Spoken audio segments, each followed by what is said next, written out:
Gli ultimi 8-9 giorni. Credo che sia fondamentale perché oggi cambia, chiaramente possiamo far cambiare la storia o ritornare nel passato a livello nazionale. Voi sapete, non so se qualcuno l'ha detto prima, che in Italia c'era la divisione delle carriere, la separazione delle carriere.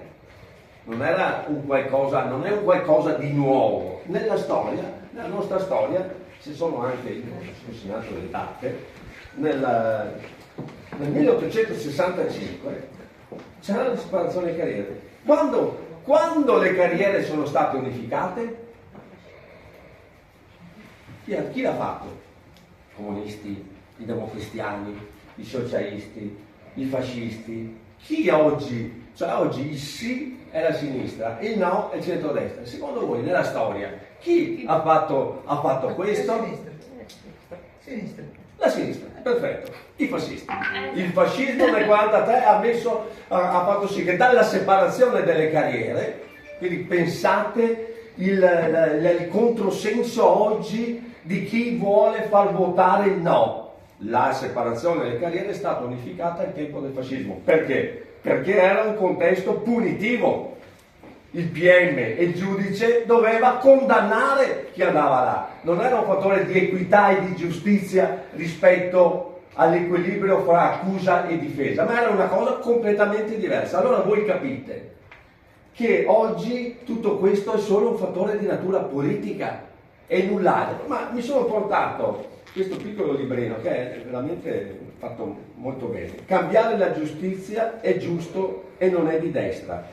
E voi lo sapete chi lo dice? Augusto Barbera, ex ministro, ex presidente della Corte Costituzionale del PD di sinistra. E dice: non è possibile che i miei colleghi o compagni, fra virgolette, della sinistra fanno votare il referendum, no al referendum, solo perché vanno contro il governo e contro la Meloni e non hanno un contesto invece di idealità, di giustizia, di correttezza rispetto a quello che significa oggi cambiare la giustizia. E quindi fa tutta una serie di valutazioni proprio rispetto a questo. E parliamo di uno ex presidente della Corte e chiaramente di sinistra, e che è appunto Augusto Barbera. L'ho portato via perché l'ha fatto il foglio ed è molto interessante leggerlo su questo tema. E poi io non entro nel merito, noi abbiamo fatto il decalogo eccetera eccetera, ma l'avranno detto tutti loro, quindi non voglio ripetere il perché, i 2 CSM, l'alta corte, tanto la gente non sa cosa fa il CSM. Cosa fa il CSM? La carriera dei magistrati. Se uno viene a Venezia, o uno va a Padova, o uno va a Roma, o che altro va da che altra parte. Quindi la possibilità di dove andare, quindi gli spostamenti, e chiaramente di passare di livello rispetto a questo. I 2 CSM domani faranno questo. E non è stata cambiata la percentuale, 2/3 la fanno loro, 1/3 continua a farla la politica. L'unico problema è che oggi decide l'ANM, c'è un'associazione privata che decide chi deve andare, chi cosa deve fare, e domani invece viene fuori un sorteggio tra i magistrati, tra i PM e tra chiaramente i giudici. È una roba che viene fatta in moltissimi casi, soprattutto sui contesti costituzionali oggi presenti nella nostra nazione. E voi pensate, questo l'ho fregato ieri sera in un altro convegno un avvocato appunto che è venuto là, che bello, me lo puoi dare? Sì, grazie. Mi sono preso, ma man mano ci si evolve, no? Ma è una tabellina che è di una simpatia unica, in senso negativo e serio del termine, lo dico sorridente, ma stiamo parlando di molte cose, di cose molto serie, perché riguarda la nostra libertà, la libertà di tutti noi cittadini, della giustizia. La giustizia è uguale per tutti e quindi dovremmo evitare quello che tante volte purtroppo succede. E non è contro qualcuno. Noi siamo con i giudici, siamo con i PM, siamo con la magistratura che faccia bene il suo lavoro, ma siamo altrettanto con i cittadini perché vengano fatte le cose fatte bene. Voi pensate che nel periodo 2017-2025, dati del Ministero della Giustizia, quindi non è, ci sono stati 6.000 485 persone, pensate, per arrivare a questo, vedete che proprio che sbagliate, e vi dico, persone risarcite per ingiusta detenzione. Cioè chi che si sta messo dentro e si sta risarciti per ingiusta, quindi errori importanti per riconoscerli, no? Spesa per lo Stato 278,6 milioni di euro. Esito di tutto questo, 10 sanzioni disciplinari, 9 censure e un trasferimento. Su 6.485 persone ingiustamente detenute, 10 sanzioni disciplinari, 0,15%. Oggi chi sbaglia non paga. Vota sì. Bello. Non sono dati. Sono dati. Adesso leggo l'altro volantino, dopo finisco e vi saluto perché non voglio tediarvi su altre cose. Il Ministero della Giustizia risponde all'interrogazione scritta del collega Costa. Dal 1 gennaio 2021 al 21 ottobre 2025 sono stati complessivamente valutati, ma parliamo di carriera, qua di giustizia e qua di carriera, per capire come funziona realmente oggi il CSM rispetto alle giustizie e le carriere, no? Abbiamo visto che sulle ingiustizie 0,15% paga. Vediamo sulle carriere se fanno fare la carriera dello 0,15% o è l'inverso. Non lo so. Leggiamo i dati. Mi seguite? Ingiustizie 0,15%. Carriere adesso andiamo a vedere. Il Ministero della Giustizia, cioè non inventate. Allora, ripeto, dal 1 gennaio 2021 al 21 ottobre 2025 sono stati complessivamente valutati a fine della progressione di carriera 9.797 magistrati ordinari, come da tabella che segue. Secondo voi quante valutazioni negative sono state fatte su 9.797 magistrati? 60. 80 sì. Allora, vi do i dati. No, poi vi do i dati. Però che siamo vicini, voglio dire. No, 2021 su 2103 valutazioni, 7 valutazioni negative, 0,34%. 22 su 2611, 0,43%.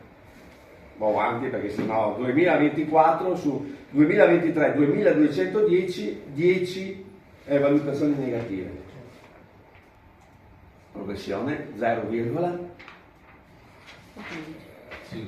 persone risarcite rispetto agli errori 0,015, 0,4.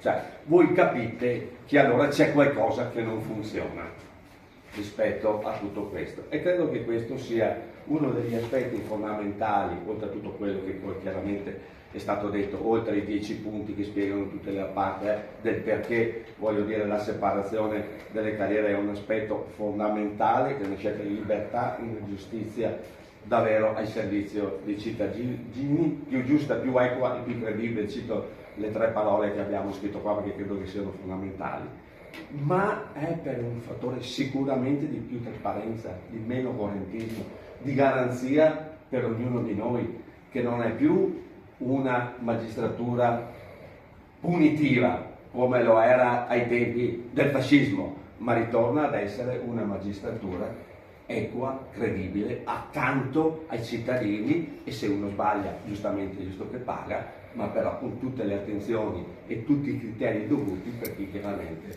va sotto processo.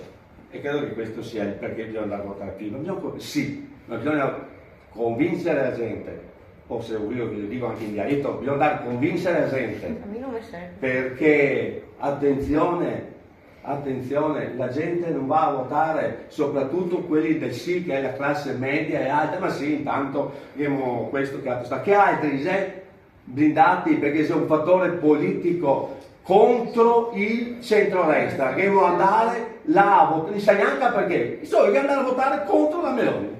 Per banalizzare, tutto il resto cos'è? Contro Meloni? No, devo andare contro il governo, perché?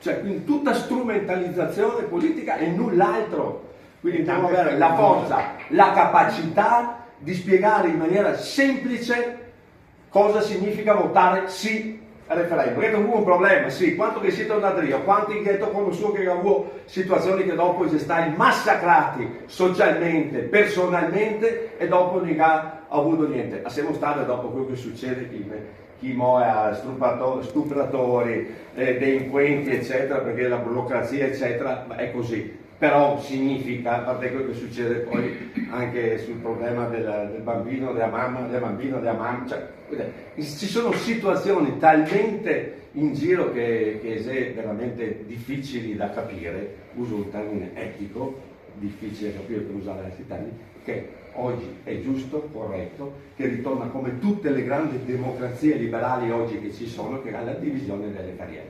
Voi pensate che tra l'altro il codice di procedura penale è stato cambiato nel 1988 con Vassalli, ministro Vassalli. Ti dica questo, tutto già detto? Partigiano, Croce d'Oro, la resistenza, socialista, voglio dire, eccetera, eccetera.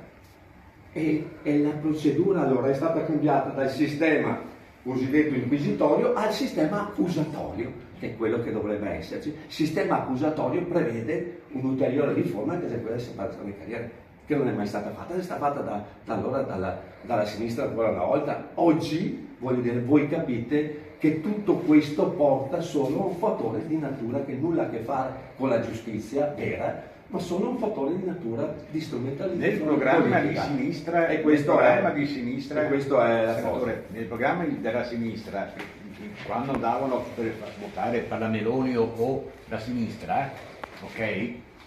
Alla pagina 22, capitolo 7, in grande c'è la riforma delle carriere.